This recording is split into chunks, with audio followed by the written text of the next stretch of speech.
Hello အားလုံးပဲမင်္ဂလာပါဒီနေ့မှာတော့အမကဒီ Zuri ရဲ့ side makeup လေးလိမ့်ကြည့်မှာပေါ့နော်အခုတလောကမလေးတော်တော်များများကိုယ့်ရဲ့ side နဲ့ light ဖက်မဲ့ makeup လေးတွေပြင်ကြည့်နေကြတာကိုတွေ့ရတယ်အမလည်းတကယ်တမ်းတော့အမလိမ့်တာကနည်းနည်းတော့နောက်ကျနေပြီပေါ့နော်အမလည်းဒါလေးကိုလိမ့်ကြည့်ထားတာတော်တော်လေးတော့အဆင်ပြေရလို့ပြောလို့ရတယ်ပေါ့နော်ကိုနဲ့ light ဖက်တယ်လို့ထင်ရတယ်ပေါ့နော်ဗီဒီယိုလေးကတော့အမရိုက်နေရင်တန်လန်းနဲ့မီးပြတ်သွားတယ်ပေါ့နော်ဒီ eyeshadow ချဲတဲ့နေရာလေးမှာမီးပြတ်သွားတော့အမ makeup ကိုအပြည့်လိမ့်လိုက်တော့မယ်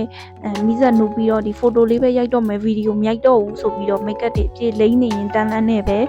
မီးရပြန်လာတော့လိမ့်လက်စနေရာကနေပြန်ပြီးတော့ရိုက်လိုက်ရတဲ့အတွက်ဂျားထဲမှာ eyeshadow ချဲတဲ့နေရာလေးတွေကတော့ဗီဒီယိုထဲမှာမပါတော့ဘူးပေါ့နော်အခုကအမဗီဒီယိုလေးတွေကပြန်ပြီးတော့အဆန်ရိုက်ကြည့်နေရဆိုတော့နည်းနည်းလေးတော့အဆင်မပြေတာလေးတွေတော့သိခံပြီးတော့ကြည့်ပေးပါနော်နောက်ပိုင်းကျရင်တော့တခြားလေးတင်ပေးပါမယ်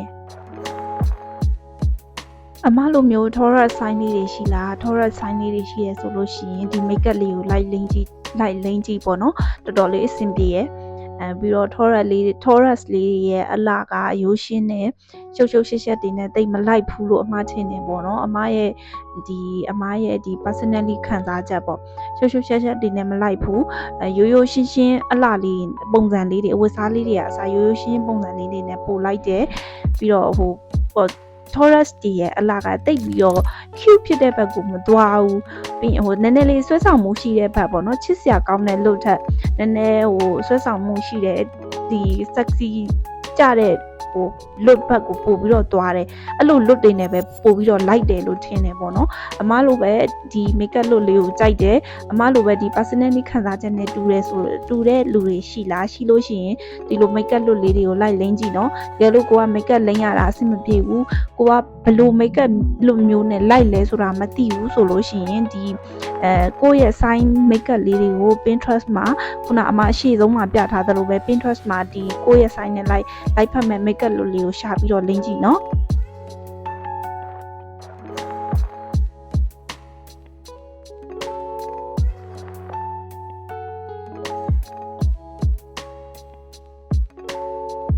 ဒါလေးကတော့အားလုံးလိမ့်ပြီးသွားတဲ့ final result လေးပေါ့နော်အမကအဲ့လိုမျိုး makeup တွေအများကြီးလိမ့်ရတာမကြိုက်ဘူး eyeshadow လည်းအဲ့လိုမျိုးပုံမှန်ဆိုရင် eyeshadow လည်းအဲ့လောက်အများကြီးချဲ့ထားတော့မရှိဘူးပေါ့နော်ဒါပေမဲ့မစိုးကိုနဲ့ light ဖတ်တယ်လို့ထင်ရတယ်ခင်အားလုံးပဲကိုရဲ့ Zuri ရဲ့ sign makeup လေးတွေကိုလိုက်ပြီးတော့လိမ့်ကြည့်နော်စင်ပြေကြမယ်လို့မျှော်လင့်ပါတယ် bye bye